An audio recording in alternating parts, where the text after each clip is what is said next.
Good morning, Hank. It's Tuesday. Today I want to talk about the rigging of U.S. presidential elections, so travel back with me to the election of 2004, where incumbent Republican George W. Bush defeated Democrat John Kerry. Across the country, Bush received about 3 million more votes that year than Kerry did, but of course the popular vote doesn't matter in U.S. presidential elections because of the Electoral College. This is a strange and anachronistic feature of our presidential elections explained in detail by CGP Grey here, but quick overview. Every state is allotted a certain number of electoral votes based on congressional representation. So every state has 2 senators, so they get 2 electoral votes, and from there it's decided by population. Like California has 55 electoral votes, whereas Montana has 3. Right, so most states, there are of course exceptions because nothing is ever easy in US politics, allot their electoral votes to the candidate who gets the most votes in that state. A candidate needs 270 total electoral college votes to win, and because you might win some states by a wide margin and lose others very narrowly, it is possible to win the popular vote in the country but lose the election. In fact, that's how George W. Bush was elected in 2000. Also, if 3 or more candidates get some electoral votes and that prevents any one candidate from getting a majority of electoral votes, the president is actually chosen by the U.S. House of Representatives. This has happened a couple times in U.S. history, including in 1826 when Congress chose John Quincy Adams to become president even though Andrew Jackson had received more votes. Anyway, if you're thinking all of this sounds bananas, I agree. But one of the very few even arguable upsides to the Electoral College is that it makes US presidential elections extremely hard to rig because we're not actually having one election. We're having 51 elections, each governed by the separate states. But in fact, it's even more complicated than that because in every state, counties and townships have their own elections with their own independent oversight. So we're having thousands of elections. And this massively decentralized system protects against widespread fraud. So back to 2004, there's not much question that George W. Bush won the most votes in that election. The question is Ohio. Kerry lost Ohio by about 118,000 votes. If he'd won, he would have been elected president, and lots of people on the left, including by many accounts John Kerry himself, believe that voter suppression and possible ballot fraud essentially rigged that election. Like there was a Rolling Stone cover story about it, you can still find blogs making the case. The claim goes like this: Ohio's Secretary of State, who oversees elections, was a Republican who engineered long lines at polling places. Also, he purged voters from the rolls and failed to get the names of 25% of newly registered voters to polling places, and also somehow 150,000 votes in rural Ohio were switched from Kerry to Bush, possibly via hacking electronic voting machines, possibly via physically altering ballots. Here's what actually happened. 25% of newly registered voters did have to fill out provisional ballots, which is ridiculous and speaks to how poorly the Ohio election was run that year. However, almost exactly half of those people cast their ballots for George W. Bush.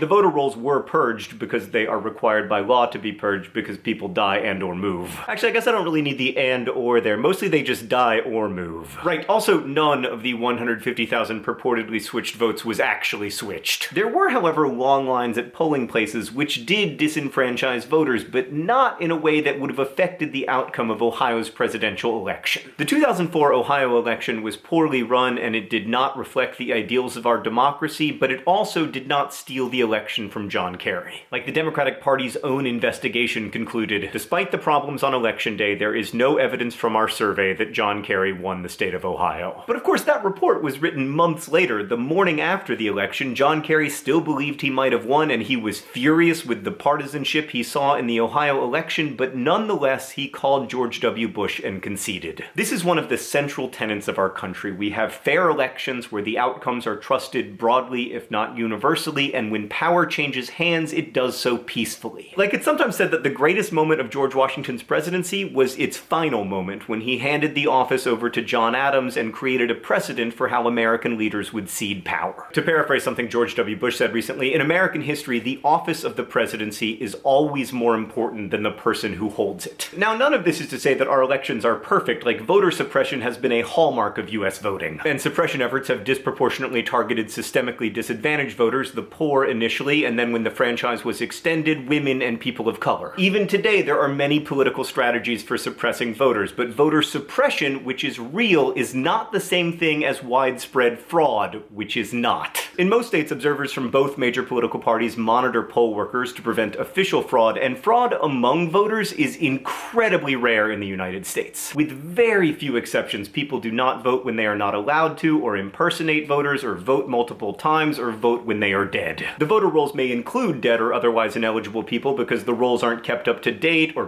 purged often enough, but that does not mean fraudulent votes will be cast. Like, you may have heard that in-person voter fraud is as uncommon in the United States as dying from a lightning strike, but that's just not true. In the past 14 years, there have been 31 substantiated cases of in-person voter fraud in US elections, and 36 people have been killed by lightning this year alone. Now, fraud via absentee ballots is somewhat more common because it's easier to fill out someone's ballot if it's mailed in, but it is not widespread and it is not systematic. You might hear about a study showing that 6.4% of non-citizens living in the United States voted in 2008. That study has been thoroughly debunked. You may have heard that certain voting machines can be easily rigged. That is just not true. And you may have heard that voting machines owned by liberal George Soros will be used in 16 states this year. In fact, George Soros has no ownership stake in the company in question, Smartmatic, and furthermore, Smartmatic machines will be used in 0 states in 2016. By the way, links to nonpartisan sources in the doobly-doo as usual. So the US presidential election will not be rigged any more than the one in 2004 was. What's different now is that one of the major party presidential candidates is loudly and consistently claiming that the election will be rigged, that there will be widespread voter fraud, that people may vote 10 times, that undocumented immigrants will vote, and on and on and on. These are all simply lies. They are not substantiated in any way, and normalizing those conspiracy theories frankly scares the crap out of me, because it means fewer Americans will trust our elections even when they are free and fair. I guess I understand that fear-mongering is part of US politics, but undermining the legitimacy of our political institutions without cause isn't. Hearing that unfounded rhetoric from a presidential candidate is a new and disturbing development in American political discourse, so I want to be very clear. Your vote will count. The election will not be rigged. If you're fortunate enough to be an eligible voter in the United States of America,